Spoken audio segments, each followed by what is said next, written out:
Hello and welcome, I'm Mike Loader, and today I'm joined by Polaron's director and the most eminent citizenship expert, Eva Hussain, to discuss Polaron's history and bright future when it comes to supporting people in their journey towards gaining European citizenship.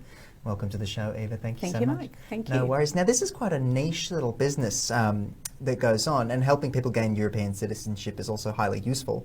When did Polaron start offering this as part of their service?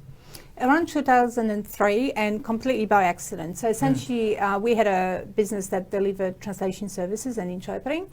And just before Poland entered the European Union in 2004, we started getting clients asking us about to do translations into Polish. And initially, we weren't quite sure why, and then we worked out that they wanted it for Polish citizenship. In anticipation of Poland joining the EU. So we then thought, okay, well, let's make a service out of it. And within, say, 12 months, we had a fully fledged support service for people that wanted to reclaim their Polish citizenship. Wow. So how many clients have you helped gain European citizenship so far? And what countries do you help people obtain that citizenship for? So around 9,000, I think now, and 9,000. Yeah, thousands and thousands. Our biggest market is America. So in terms of Polish, there are Poland's got 38 million people, but around 20 million people live outside of Poland, or people of Polish heritage. So it's a very big diaspora, and most of them are located in America, Canada, North America, some in Australia. So Americans are our biggest market, and they are the ones that really, particularly now during the pandemic, they're really driving, wanting to have a plan B, a second passport. But around 5 years ago, we started offering other citizenships, so that includes German, we do a little bit of Italian, Croatian, Czech, Slovak, and a few others, Latvian. And it really is something that people can't do themselves because they might not speak the language, or they can't be bothered with admin. There's a lot of paperwork and research we do. So we do around 15 nationalities nowadays. Wow. What does it take to get that started, and why might someone jump on board? You said sort of with COVID, things changing. It's just interesting. Well, the first thing you have to have is an ancestor from Poland, Latvia, Slovakia, or whatever. So the initial process is that we check if you qualify. Because, there's no point of you wasting your time and money on something that you're never going to get.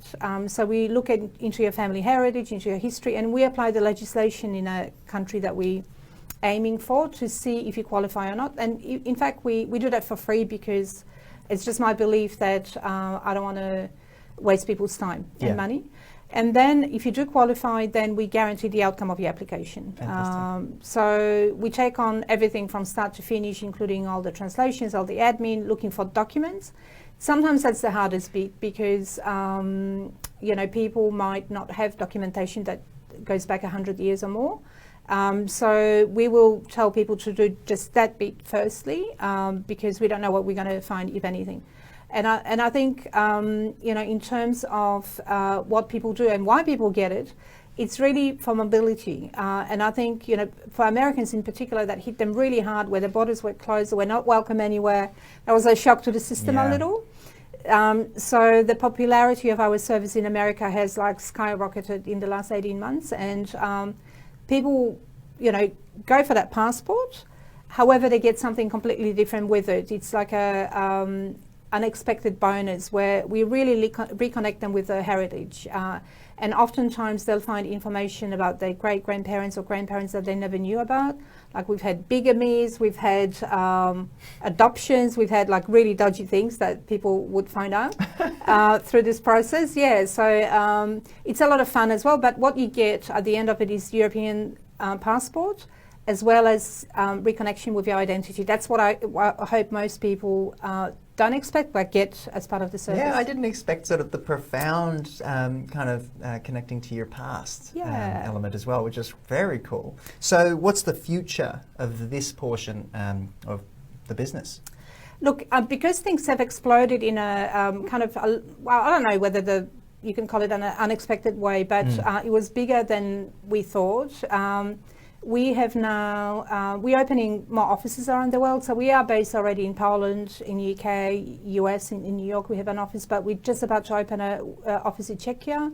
And I guess we want to do things well so that people that come to us have that trust in us doing the right thing and getting them what they paid for. And I think what we are working on at the moment is having better systems, because if you can imagine, back in 2003, I could personally get your citizenship, and that was great.